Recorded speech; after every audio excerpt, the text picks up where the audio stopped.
People of YouTube, don't you dare be sour. Clap for good mic work commentaries and feel the power.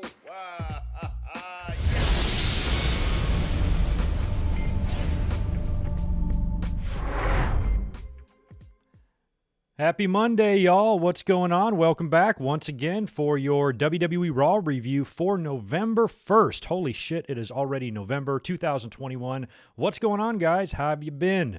Man, I got to tell you, tonight's Raw was a really nice combination of decent and disappointing all at the same time. I think we can all agree we were a little bit bummed out of Bianca Belair's loss tonight and the way all that went down, and what appears to be WWE kind of moving away from her and Becky right now, which really fucking surprises me.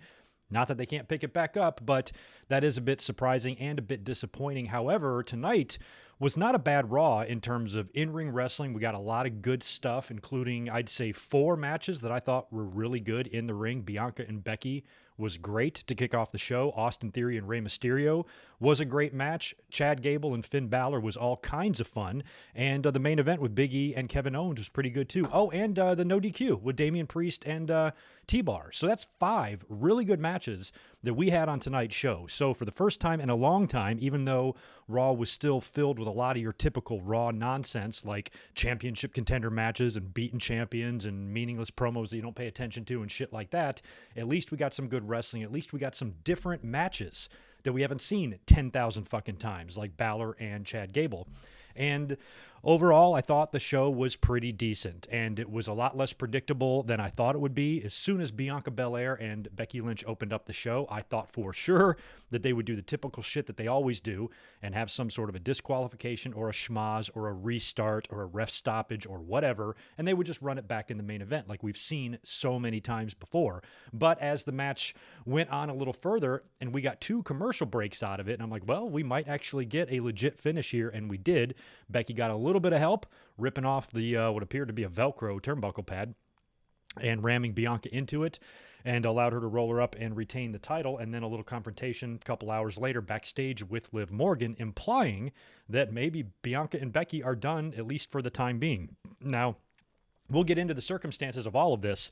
Why I'm not willing to believe that this is a full-blown just a burial of Bianca or just moving away from her altogether is because of what I mentioned on Twitter earlier today and my last couple of podcasts. Why I felt so strongly about Bianca Belair winning the title tonight is because your next pay-per-view opportunity to get the belt off of Becky and put it on Bianca isn't until January 1st. And I felt like that would be a little bit far away because at Survivor Series, you're going to do the champion versus champion thing, and there's no December pay-per-view currently set on the calendar. So considering how bad ratings have been, and they haven't been really setting the world on fire, the last few Raws have been big piles of shit. I thought WWE might, do another hot-shotting type of deal here. Plus, when you factor in all the stuff that went on between Becky and Charlotte a couple of weeks ago, you don't know what the situation between those two are, but it does appear that whatever's going on there is okay, and they're going to be moving ahead with Charlotte and Becky at Survivor Series. But I thought all the stars were aligning just perfectly for Bianca because I still think she needs to redeem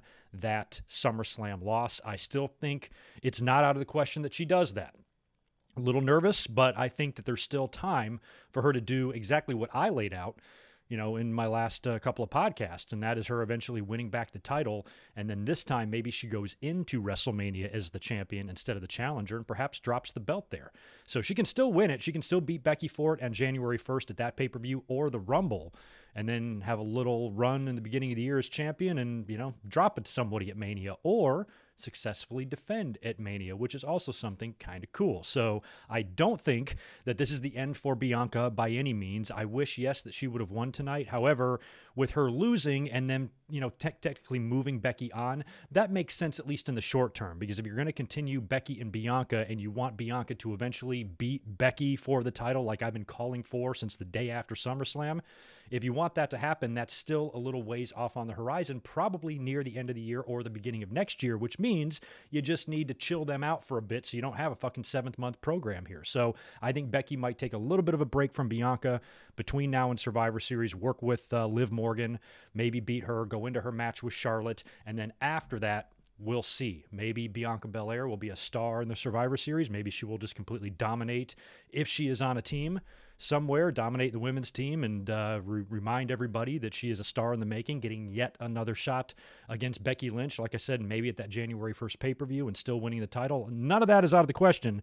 However, I just think tonight would have been awesome, and like I was calling for all weekend after that Becky and Charlotte fiasco with the belt-swapping shit and everybody just looking like a bunch of spoiled brats in that entire situation, I think it was time to remind these women who the fuck is in charge, and I would have had Bianca beat Becky Lynch for the title tonight, right in the middle of the ring clean, and then Bianca goes into Survivor Series to beat Charlotte clean, right in the middle of the ring. Accomplishes a lot of things. Becky and Charlotte both launch Bianca into the into the stratosphere, and, it just reminds them to stop being little spoiled fucking bitches all the time. And I think everybody wins, but that's not what we got. Becky's still the champ. She will probably now go into Survivor Series to face Charlotte, and that's a bummer. However, match was good. I'm not going to be in this camp that says, oh, Bianca's fucked now. And no, WWE's stupid, but that girl is way too good and way too talented to just be in catering. Not going to happen.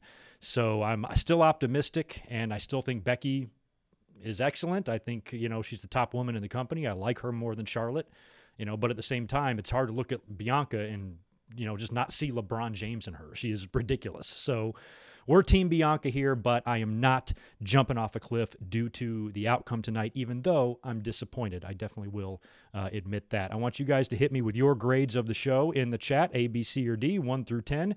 Any of that good stuff. Good to see Sam, Divine Ricks, Jay Lambo, Zane is in the house, Tatanani is here as well. Just a few people so far. Victor Colon, Jet the Hawk, Michael Kumo, and Deshaun. Monkey Wrench Party. Big J is here as well. Nathan Rita, Sonny Man, Stephen Harris. Right on. And Chris Ludecki in with a $5 drop. What's up, dude? I agree. Bianca should have won tonight. I feel this loss will cool her down. And the win maybe in January probably won't be as big as a moment as tonight. Well, that depends. I mean, pay-per-view, we don't even know what they have planned for this January pay-per-view. If it turns out to be there. Winning that on New Year's Day, I think that would be memorable. You win it on New Year's Day on a holiday. The first time WWE has ever ran a pay-per-view like that, just like Edge did. Remember, he won it at that random New Year's shit that they did that time. So I think Bianca could still have a memorable moment, and she could still continue to build back momentum up until then, especially with Survivor Series, the next pay-per-view. And if she is potentially on a team, all you got to do is give her the Diesel run and just have her, wipe out an entire team. She'll be back on top. But I agree. It would have been easier just to get it done tonight. But even if they did that, then you got to think about, okay, what is Becky going to do then? Because now Bianca's going in to face Charlotte. Becky's just going to fuck around on the undercard and stuff. So that didn't make a whole lot of sense either. It's just a bummer. I'm not, but Bianca's too young, too talented to start freaking out, and let's not get ahead of ourselves and think that her career's over and she should quit and go back to NXT. Remember, we've heard that before, and wasn't that what Asuka was supposed to do when she lost and her career was over and the world is going to end? Oh my gosh. It ain't like that with Bianca, but I thought they were setting themselves up. Essentially, I just wish if they weren't going to put the title on Bianca tonight, then they just wouldn't have made the match at all. So the fact that they did it made me think that they were actually going to switch the title tonight to maybe give us a somewhat decent Monday Night Raw. But the fact that they didn't, and there was a lot of upset fans at the end of that match, the match was still good. Good to see a lot of people admitting that. And WWE went on to give us about 4 more pretty good matches tonight on Monday Night Raw. So we have seen worse Raws for sure. This one wasn't that bad.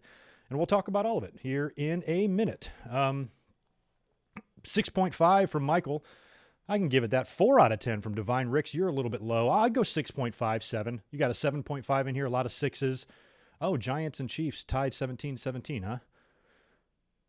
Right on. Oh, yeah. Oh, there it is. It's over now. Chiefs 20, Giants 17. I guess that was a last-second field goal. Doesn't look like there was any OT on that. Good for them. Oh, I knighted a bunch of people with monkey wrenches since we did have one inbred troll in here messing with us last week or something. So just a little extra security is all, no big thing. But anyway, let's get into Monday Night Raw tonight, and we'll blow through this show pretty quick. The Monday audiences have been pretty low lately, so if nothing crazy is happening in here, we're going to run through the show, and I'm going to get out of here. And then next week, I'm going to play it by ear, man. I ain't going to lie. If Raw is stacked up to be a big pile of shit next week, I might not be up here to review it. We're gonna play next week by ear, but we'll see. If they give us some good matches like we got tonight, I'll be here for sure, because it was a pleasant surprise, and it made Raw go by a little bit quicker. It wasn't the draining, chore, head-numbing, pounding 3-hour hell that we all go through every week. This was not horrible. So anyway, show did open up with Becky Lynch versus versus Bianca Belair. I didn't notice if WWE advertised this match as opening the show on social media or anything, or on their website. So I didn't even know this was going to kick things off. I assumed it would be the main event. So as soon as they did kick things off, you were like, oh shit, they're going to do a DQ, or Sasha's going to run out there, or something's going to happen. Becky's going to cheat, and Sonya and Adam will restart the match or run it back in the main event like they do so many times with everybody else. But it really wasn't like that. We actually got a full match here. Now, both women got a promo at Gorilla prior to the match. Bianca's was really good. Hers was first, and you felt it. Like when she was talking, I'm like, this girl's going to be champ tonight. Like I just thought she delivered an excellent promo here. So it just made me all the more surprised when she didn't pull off the victory here. So they go out to the ring. They have a really good match that spans, I don't know what the exact time on it was. I'm going to guess like 20 minutes, maybe even 25 minutes, something close to that. And it spanned 2 commercial breaks, and it was really good. And Bianca, you know, she's been getting so good, and she's so athletic. And I think her and Becky actually do have some decent chemistry in the ring. There was a lot of fun spots in this match. Now, near the end, Bianca, is going for the KOD. She's kind of near the corner, and Becky hangs onto the top rope. So Bianca's trying to pull her off.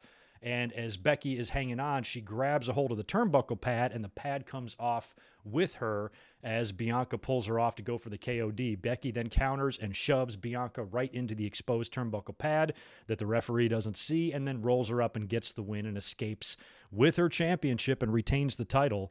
And Bianca, that's 3 title matches now in, less than 2 weeks if you count the Charlotte match, Crown Jewel, and now here.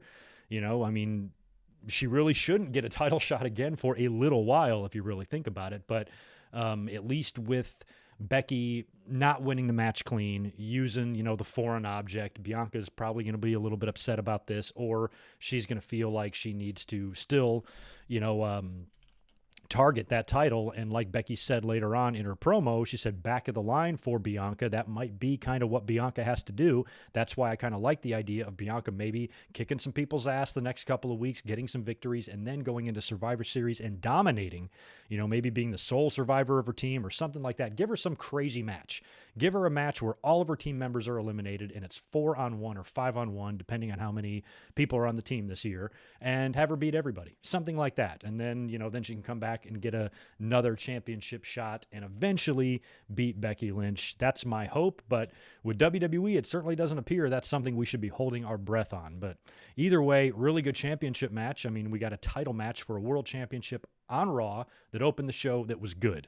You know, aside from who wins and loses, I think that's a pretty positive thing.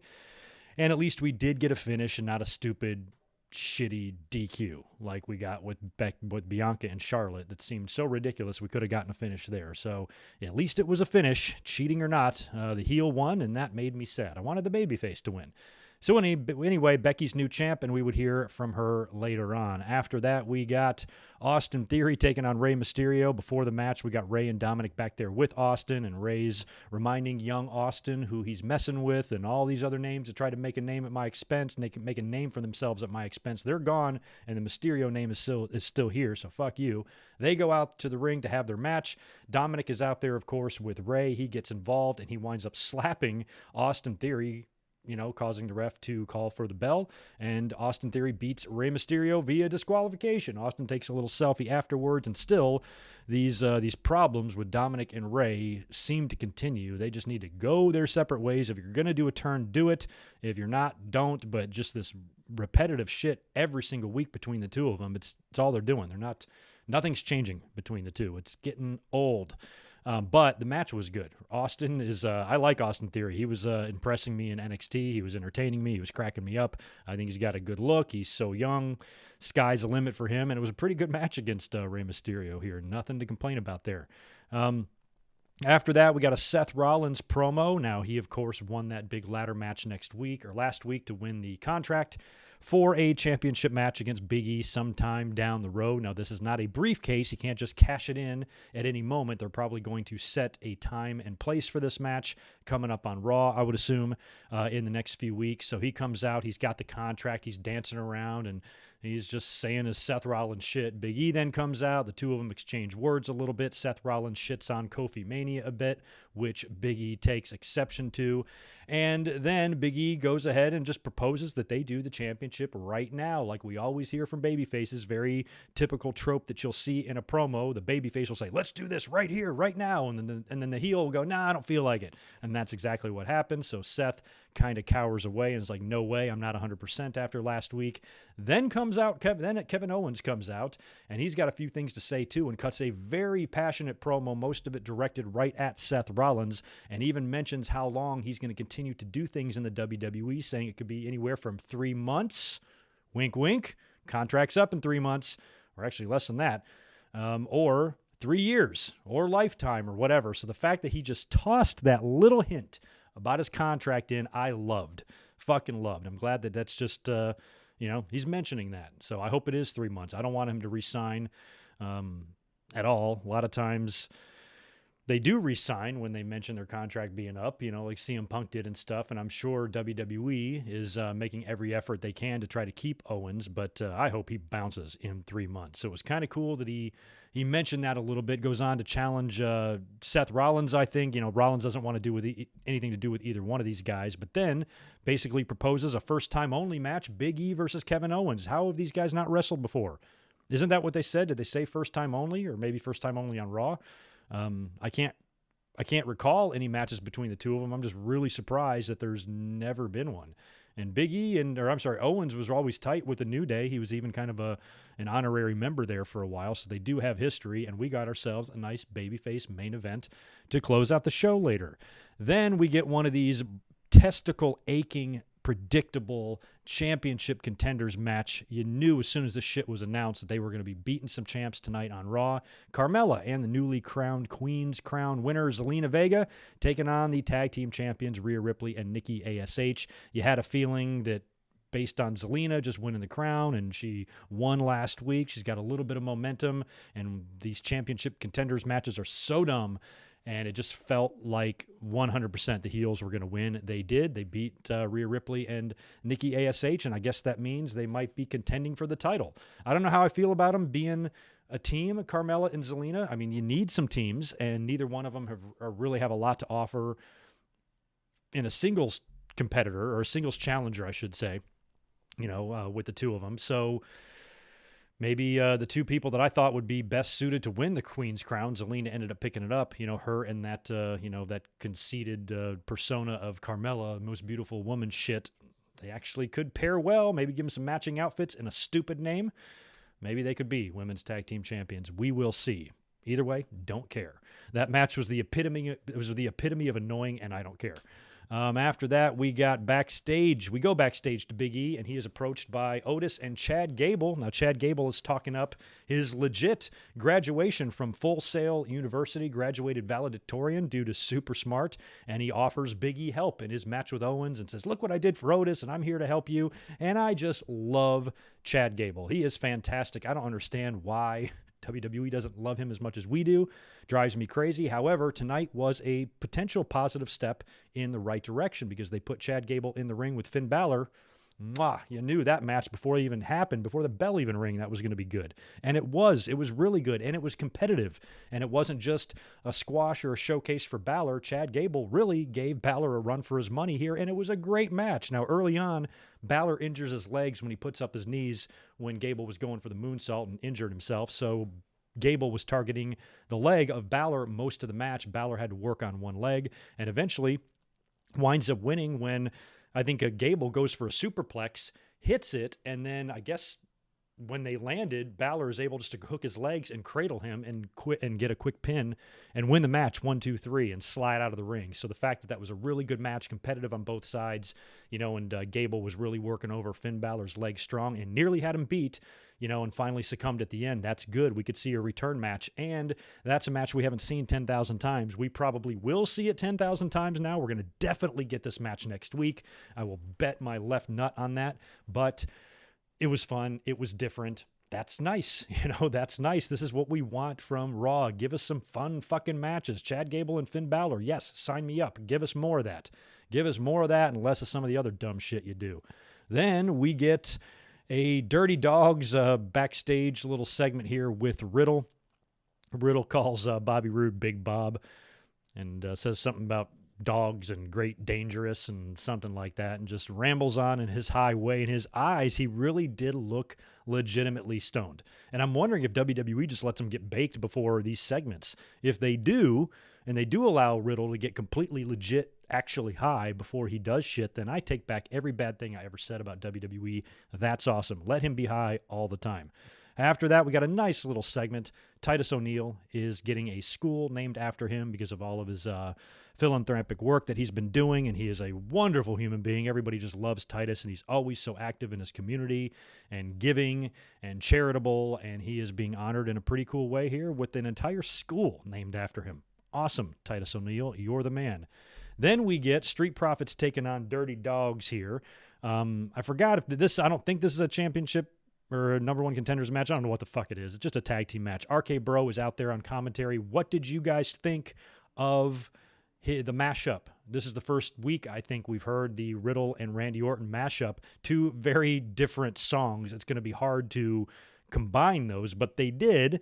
I didn't hear anybody praising it too greatly, but they now have got a little tag team theme together, so that happened, and they stayed out there on commentary, and Omos also made his presence known, and his presence was enough to allow a distraction to happen, so the Street Profits got hit. One of them did. I think it was Montez, got hit with the zigzag by Dolph Ziggler for the win. And then after that, Omos takes out Riddle, beats him down. This pisses off Randy Orton. Orton gets off headset. He's taking his shirt off, and he's ready to go at Omos. And the announcers are like, Randy Orton's is gonna attack Omos. And then, boom, immediately cut to a video package right in the middle of that. So I don't know what that was about. I believe the package they cut to, I think, was the Veer. Was it the Veer Mahan thing or whatever? So Veer has now gotten a last name. How often does WWE add names to people? Usually they're taking names away from these motherfuckers. So now Veer is going to be called Mahan. Veer Mahan sounds a lot like Vince McMahon. And he'll be debuting soon, although we've seen him a bunch of times. We've seen him and seen him. So he'll be debuting soon with a last name. We'll see how dangerous that last name turns out to be. And then after that, we got a hell of a match. Let me cruise back over here to the chat, though, and knock out a super chat or two. If you don't mind, could you smash the thumbs up button for me? I would appreciate it. Get those likes up a little bit. If we could, that would just be super. Zane G is back with $10. Thanks, man. Call me blind as a damn bat, but the you can't call what you don't see thing left when the ref still called for a DQ on Mysterio, although he didn't see Dom strike Austin Theory. That's right. He kind of didn't.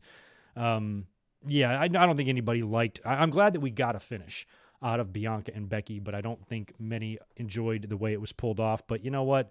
At the same time, it's better than a clean finish. At least this leaves the door open for Bianca because, as far as I was concerned, she should have been winning the title tonight. So if she's not going to win the title, at least try to keep her strong or whatnot to where, championships will come. Because you got to understand, too, there's two women's titles. Think about since their inception, how many times those titles have been passed around. Everybody's won the title. Fucking Carmella won this thing once or twice. So to sit here and think that Bianca is never going to win the championship again, no. Not only will Bianca win the championship again, she will win it another 9 times before she fucking hits the age of 35. It's not a big deal. But I just think that the table was set. Everything was all nice, silver plattered up here to give Bianca a moment, get the SummerSlam win back, all that stuff. But Becky continues to roll, which is fine because I like Becky too. But I'm a Bianca. We're Team Bianca, Who's freezing in here? What's up, Population 420? Good to see you. No, Bianca did not get buried. Absolutely not. We don't say the B word on this channel.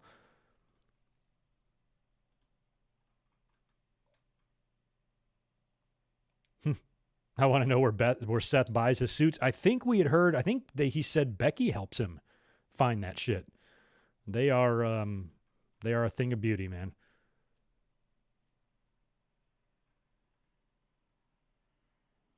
Oh, is your live feed freezing? Must be your computer. I'm seeing no issues here, although in the last couple of weeks we had a couple of technical difficulties, but we are fine tonight. Although my microphone could be a little straighter. There we go. How about that? All right, so what was next? Where did we leave off? Oh, yeah, the Street Profits and the Veer Mahan. So next up, we had a pretty fun no disqualification match. Now, this was between Damian Priest and T-Bar last week. They had a one-on-one match where I think T-Bar chucked a chair at Damian Priest, and then he went apeshit and just went nuts and kind of revealed this all-new side of him, this more aggressive side, this angry side, this don't fucking fuck with me side. And prior to this match here, now it's a no disqualification match, and Damian gives his pre-match gorilla promo and goes on to say, hey, I like T-Bar. I thought he was a great competitor and everything was fine, but that all changed the minute he threw a chair at my face, and I showed him, and I'm going to show anybody else that disrespects me not to disrespect me. And he was pretty convincing despite wearing guy liner, and I thought that was pretty good. I really like Damian Priest. He seemed intense in that. He seemed to mean it, and I even wrote my note to self, if you are thinking about disrespecting Damian Priest, don't. I wouldn't do that. So he goes out to the ring now to face T-Bar. I was hoping that, and T-Bar got a little pre-match promo as well. I was hoping that this match would annihilate, and it may have T-Bar to the point where he forgets his stupid fucking name and goes back to what his real name is, Dominik Dijakovic or whatever, just not T-Bar, whatever they figure out. And based on what we saw here, I think that might actually be the case. Hopefully it is. Really good match, two big studs. And this could easily be a legit United States title program if Dijakovic wasn't fucking T-Bar right now and he was actually, a little bit more important on the roster. Because he's super talented. So the match was good. They kicked the shit out of each other for a long time, and they were using everything at their disposal, chairs, tables, whatnot. There's a nasty spot near the end or at the end where T-Bar gets choke slammed from the ring apron through a table that was set up on the outside. But this table just seemed to explode more than most tables. It just really evaporated into the air. It was crazy. And he grabs T-Bar's lifeless body, brings him back in the ring, boom, hits him with the Reckoning for the win, and Damian Priest moves on. I didn't even catch if that was even a title match. I don't think it was. And after the match, Apollo Crews and Commander Aziz come out to the stage. They cut a promo and basically introduce themselves to Damian Priest and whatnot, and that looks like it will be our next United States title program. Makes sense. Apollo was Intercontinental Champion and doing all that stuff on SmackDown, so coming to Raw to challenge essentially for the same title is not that surprising. We go backstage. We got Morrison centering his chi or some shit on a crate, and Reginald is there, R-Truth and Tozawa and Drake Maverick all do a bunch of silly shit, and that's the end of the segment. After that, we are backstage again. Becky is going to speak on her victory against Bianca Belair earlier on, and she says that Bianca is done and needs to go to the back of the line, and she's not going to be doing anything with Bianca Belair for right now, and she needs to find a new challenger. Somebody else needs to step up or something like that. And as soon as she says that, Liv Morgan enters the frame and just stares at Becky, and Becky just kind of shrugs her off and walks away as Liv kind of stares at Becky. So, okay, but if I'm not mistaken, last couple of times you've had Liv Morgan in the ring and had her in a position to win a match, you've had her lose. She was in the Queen's crown, right? You could have had her win the crown. That way her approaching Becky would make a little bit more sense. You know what I mean? So Liv shows up and just stands there, and okay, we're getting Liv and Becky now, but why do we think Liv's going to win the title? They haven't done dick with her. All of a sudden, you're going to put her in a title match and she's going to win the title randomly, like 1, 2, 3 Kid versus Razor Ramon style? No, she's lost everything she's done. She couldn't even get past Carmella in that dumbass feud they had on SmackDown. Now we're supposed to believe, after the way that this is exactly what we're talking about here with WWE and their treatment of wrestlers, they could have easily stacked up a couple of wins for Liv Morgan that wouldn't have meant anything bad or damaged anybody else. She just could have won some matches. At least that way, when, she approaches Becky Lynch, you could say to yourself, well, she kind of is on a little bit of a roll. She's won her last 3 or 4 matches on TV, so she wants a shot. Okay. At least give us that, but not that anybody should be upset about Liv Morgan working with Becky Lynch. That's awesome. I just wish it didn't come so far out of left field, and you could have built a little bit of momentum for Liv Morgan. That way, when the current title program is done and somebody else needs to move up to, contend with the champion, that person's ready and primed and ready for it, instead of just, who should we go with? Becky needs a challenger after tonight. What do you guys think? Can you pass the mustard, by the way? Thanks. Bruce, can you pass the salt? This turkey sandwich is great, isn't it? Man, it's this deli. I love it whenever we come to the city. These great turkey sandwiches. Okay. So we're going to beat Bianca tonight. So I guess we need to have another challenger for Becky. Any ideas? Anybody? No? All right, I'm just going to pull a name out of a hat here. Let's go. Oh, man, how good is this turkey sandwich? It's so good, especially with the mustard. Let's go. Fuck it. Let's go Liv Morgan. I swear to God, that's the way this decision was made, and whatevs. Anyway, so Liv and Becky coming up. Everybody cheer on my sister. Rooting for her. And then after that, we've got the main event. Big E, WWE Champion, another babyface match, this time against his old pal, Kevin Owens. Hey, another great fucking match. You're not going to put these two guys in the ring and get a stinker. Kevin Owens here is 3 months away from heading on over to the competition, and he's still going to go balls out. He said as much in his promo earlier on in the night. Every night I give it my all, and I leave it in that very ring and all that stuff. He was pissed. So, you expect him here to, really give the champ a run for his money, which he did. Seth Rollins was out there about midway through. Seth comes out, and they end up going to a commercial, and they come back, and he's out there just kind of like standing on the stage. In the end, after a good, hard-hitting little battle here, Big E actually wins with like a crucifix type of pin, which was awesome. And during the match, there was a little, I guess, miscommunication. I didn't even really see what went on. But after the match, Owens gets on the mic, and he actually apologizes to Big E for what happened earlier. You saw what happened and Seth or whatever, and he was trying to like explain something and apologize, putting his hands on Big E and shit like that. And he's so pissed at Seth Rollins for causing all of this. He goes, "You're the fucking cause of all this. I challenge you to a match next week, me and you next week right here on Raw." So we're probably going to get that old WrestleMania rematch next week on Raw between Owens and Rollins.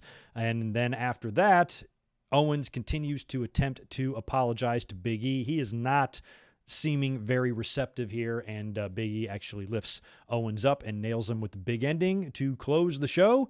And that was your Monday Night Raw. So, like I said, not like earth-shattering shit or anything like that went down tonight, but really good matches happened. So, I got to give Raw credit. It wasn't bad. If they could give us more Raws like this, even though tonight's Raw still had a lot of typical Raw bullshit in it, overall, it was a much easier 3 hours to sit through than some previous Raw. So give me more of these and less of some of the shit you've done before, and maybe, just maybe, I will not go into a full-blown coma in the middle of one of these shows. So, hey, good job tonight, WWE, on your flagship show. I'm going to give you a 7.0 out of 10. How about that? I'm going to give you a C. Your average WWE. That's good. Better than being a failure. Yeah, Liv Morgan deserves a singles push, but that's what I would like to see, like a singles push, not a singles, tomorrow you're going to challenge the champion randomly after you losing your last umpteen amount of matches, So just do shit that makes a little bit more sense.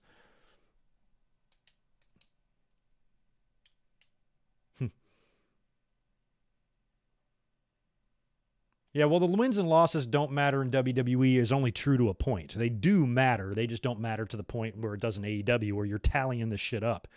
But wins and losses, I think, should matter when you have somebody that's lost their last 4 matches challenging for a championship. But in WWE, they don't matter. Doesn't mean they don't matter. They just don't matter to Vince and Bruce and everybody else. But they matter a little bit to me because, that's, you go out to the match to win it. I don't understand. You go out, like, you're not going to go out and just be like, oh, I don't care if I lose this. I don't care if I get my ass kicked. It's cool. It doesn't matter. No, I still don't want to get my ass kicked. It sucks. Hurts. So, no, I'm going to try to win. Yes, AEWA did invade Raw tonight. Oh, my God. Greg Gagne came in under a mask. He was stalking Stephanie. It was crazy. So crazy. Revealed himself to the crowd. So crazy.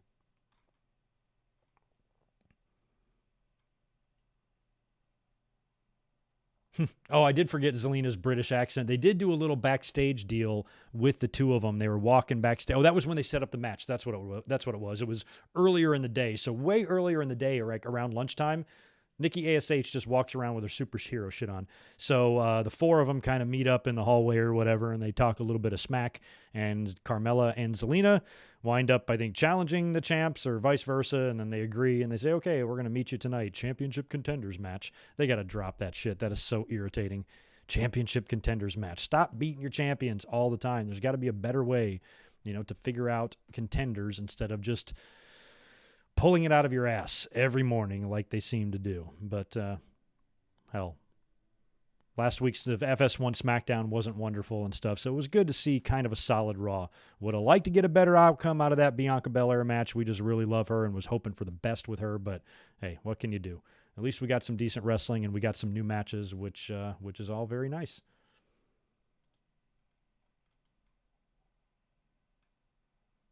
Repackage Liv Morgan with a Nails-style prison gimmick. That would be cool. They can call her Shiv Morgan. I like it. We got to do that. There's got to be a way you can put, like a render of a prison suit over top of Liv. I could make that in Photoshop. Yes, I did hear, Rodrigo, that The Miz got eliminated on Dancing with the Stars. That's a bummer. I really thought WWE had good strategy. It was cracking me up when they were the announcers were telling us to call and vote for The Miz. Of like, if you want to keep Miz off Raw, go vote for him on Dancing with the Stars so he won't get voted off. I found that to be hilarious. That's a really good strategy. Yeah, if you don't want to see Miz's fucking face back on that show, keep him on the dancing show as long as possible so he's busy. I don't know. I think MJF could have won it. We'll see. But I think The Miz had a guy. I didn't watch that. I can't watch that show. I've never seen an episode ever. Never watched it when somebody else has been on it, right? Was it Stacy Keibler? Maybe somebody else too. I can't remember, but I don't give a shit. But from what I saw on Twitter and stuff, he did really well. He had lots of crazy costumes, and he was Hellraiser, I think, in the last one. And I have no rhythm at all. So anybody that can dance at all, I respect a little bit, I suppose, but if that was me out there, I'd look like a damn fool. But it did look like he did all right. Good for him. Man, if this would have been back in the day, if this would have been 1996, tonight's WWE Raw would have been 3 hours of promoting The Miz on Dancing with the Stars. They would have been all about that. Vince would have been putting it over like a madman on commentary. They would have been so up the ass of ABC and Dancing with the Stars because they were so desperately, pathetically thirsty for mainstream attention back then that anytime WWE stars appeared anywhere outside WWE in media, TV, guest stars on talk shows or maybe a guest star on a sitcom or a TV show or something, my God, WWE just smeared it across your face every chance they got. Man, it was quite sad, actually. And now you think about WWE, just how ingrained in society and culture they are. The celebrities come to them now instead of them, just following around looking for a crumb of attention from anybody that they can get. Man, oh man, things are a lot different than when I was in high school. That's for sure. That's for sure. Artie Lane on Dancing with the Stars. Could a dark gimmick of Liv Morgan work? Yeah, absolutely. She's already got a little bit of darkness to her. I totally think it would work. I don't know, Mike Witt, if Lana will be all elite. I'm not sure. I don't know how the company feels about bringing in the spouses and stuff. If they want to refrain from that, if they want to do it a little, it just depends. I mean, Lana, what is she really going to have to offer there other than maybe pairing her with Miro, which I think would be good. I think they could just pick that back up there. I don't know if I really need to see Lana in the ring at all. She's not a name I think that would help that women's division. Lana's not going to help it. She's going to make it the same or not better, basically. But if you brought her in just as a personality, and as she pointed out, she can be Lana if she wants. WWE doesn't own Lana. It's just a name. And she pointed that out. Like, they can't own Mike or Jim or Greg, so they can't own Lana either. So I suppose she could be Lana if she wants to be. I guess that's up to them. But trying to think who else is out there. I mean, they could, Brie Bella's probably got some sort of WWE connection that's not going to allow her to be there. But I'm trying to think of somebody else who's there. I mean, Malachi, Zelina's in WWE. I don't know. It just depends on what they what they want to do. Miz is your 8th pick to win the Royal Rumble match next year. We got to start thinking about that. I mean, we're going to have 2 days of WrestleManias, which basically means 2 main events. We're going to have 4 world title matches, and we need 2 Rumble winners to start satisfying those. So looks like Roman ain't dropping the belt until Mania. So does the Royal Rumble winner face Roman, or does Brock face Roman? And that's what we have to think about. Like, I think with the 2 Rumble winners, I think one Rumble winner will jump and challenge a different champion, and the other one will stay. So it just depends. Just depends. You know, it could be another redemption for Bianca. They could do it twice with her. You know, nobody's ever won the title in the main event 2 years in a row except for Austin and Austin, I think. 14 and 15. Who has won the championship? Not been in the main event, but actually won physically the title 2 years in a row. I can only think of Austin. Even Hogan didn't do that because he won it in 89, but he defended in 90. He won it in 91, and he wasn't champ in 92, and he won it in 93. So he won it, but never a bunch in a row. Am I missing anybody? I think it would be just her. So I might do it again. I mean, put Bianca. I mean, if Bianca and Becky face again, and maybe they can do that typical heel shit. Like maybe they face on January 1st at that pay-per-view. And Becky will be like, okay, fine, I will put the title on the line, but I'm going to have it written into the contract that you do not get another shot or something like that. And then she cheats to win, and then Bianca wins the Rumble and then challenges her again. But then you're doing Becky and Bianca again, you know, and there is a chance that since we saw Becky and Bianca tonight, there is plenty of time now to keep those 2 away from each other and do it again at WrestleMania and have Bianca win there. You know, that could happen as well. But on the women's side, you know, you probably don't have to have Bianca win the title. I think she's kind of a made woman, win the Rumble. She's a made woman now, so she can get title matches pretty much at any time. Once you win the championship in the main event of WrestleMania, you can kind of do what you want. So I think that opportunities will come to her without the Rumble. So you could give the Rumble to somebody else. And on the men's side of things, you know, you might have to find a challenger for Big E if he does hold the title that long. And then when Brock comes back, it could be him and Roman, and then Big E will take on the winner of the Rumble, which place your bets. Walter can beat Roman Reigns. I would pay great money to see Walter versus Roman Reigns, but we know the outcome there. We know what WWE could do. Regardless of what Walter could or could not do, WWE will not put Walter over Roman Reigns. There's no way. I'd love to see Asuka in AEW as well. I'd be totally down for that. Joey's Adventures, what's up, man? Thanks for the $5. I know you said you want to see Bray Wyatt tear WWE on a podcast, but I don't think he'd want to so he doesn't burn bridges. He might be like Malachi. I don't think I said that. If I did, I didn't mean it. No, I'm not really into people going and just, you know, trashing WWE. I like it a little bit. Like, I've really enjoyed some of the excerpts we've been reading from John Moxley's memoir about, you know, just how just frustrated he was with the whole entire process. Bray Wyatt is probably referring to what he tweeted when... Yeah, that's probably what you're referring to. I guess I probably did say something like that on Saturday when Bray Wyatt had tweeted his response to that. I think, is it Ringside News? I don't follow them, but they're the ones that always post the terrible write-ups and shit, and they're fucking full of shit, and they piss everybody off. And I think maybe he was responding to that or something. Or maybe I'm confusing that with somebody else. But whatever he was responding to, he specifically mentioned like Bruce and John Laurinaitis or something, and he's going to have his own things to say about it. So there has been talk about Bray Wyatt and his departure, and how some people have mentioned that maybe he was being difficult to work with or managing was struggling a little bit. Now, I did see Sean Ross Sapp had tweeted out something today that he's going to have a big article on this tomorrow on Select about some of the internal opinions and views about Bray Wyatt's situation there and what they think. So it'll be interesting to read that. But he does sound like somebody who is very creative and wants to do the right thing. And sometimes that can be confused with being uncooperative when you just want what's best for the character and the situation. And it sounds like there was a lot of headbutting going on and things like that. At the end of the day, I'm sure he's just thrilled to be fucking out of there. I know I am.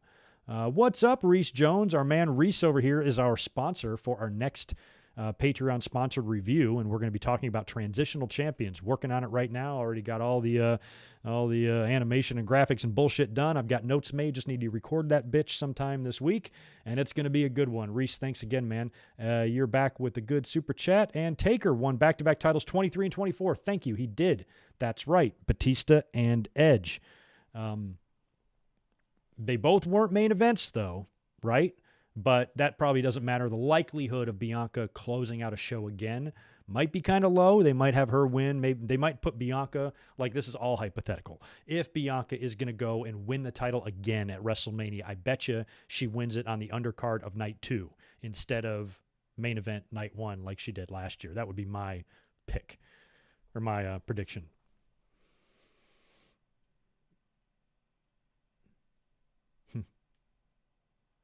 Why would Asuka not be a fit for AEW? I think she would fit like a fucking glove there. Man, they've already brought in like Maki Ito and people like that. Asuka would be great there. What are you talking about? That women's division needs help. Any credible women's athlete is going to help that division and would definitely be a fit for that division. You need strong competitors over there. Hell yeah, Asuka to AEW. I'd prefer her there than in WWE, to be honest. You were at Mania 23. That's awesome. I was at Mania 3, not 23. That's cool. Ford Field. I am still yet to ever visit Ford Field. Drove past it a couple years ago, but have never stepped inside. Lots of wins take place in there. Boy, those Lions just tearing it up, man. Winning every game. They're so good. Super Bowl, for sure. Yeah, I know Edge versus Taker main evented, but not Edge and Batista, or not Taker and Batista. We know our history here, Andrew T. Don't you worry. Don't you worry, man. Yachiro, my Halloween was great. I spent it with most of you. Hopefully you guys had a great Halloween as well. If you weren't here last night, check out our Halloween Havoc 1995 watch-along. We did that last night. It was fun. Spooky dooky. Yeah, I was aware of the AEW and Impact partnership. I think that was over as of Bound for Glory. Once Christian dropped the title, I think that was the end of that. Oh, man, Asuka and Kairi Sane in AEW as a team, they would annihilate everybody. Would love it. Yeah. So anyway, all right, well, I'm going to get out of here. Thank you so much, guys, for being here tonight. I'm going to be totally honest with you, starting to think about phasing out the Raw reviews. If the shows are bad, I'm going to start reserving the right to maybe skip a review on Mondays. We might do that from now on because with each passing week, our audience is getting lower and lower and lower. Don't know what's going on. So anyway, but thank you so much, guys, for being here. I really, really, really appreciate it. Next time we are back is going to be on Wednesday for the Dynamite Watch-Along. That should be fun. Already a couple of matches announced there, and we are getting really close to Full Gear, so the next couple of Dynamites should be pretty good because I think the one after this one will be the Go Home. And, yeah, should be a fun week of wrestling. Plus, we got the special video coming up at some point in the next few days, and then we'll be back up here on Saturday for the podcast.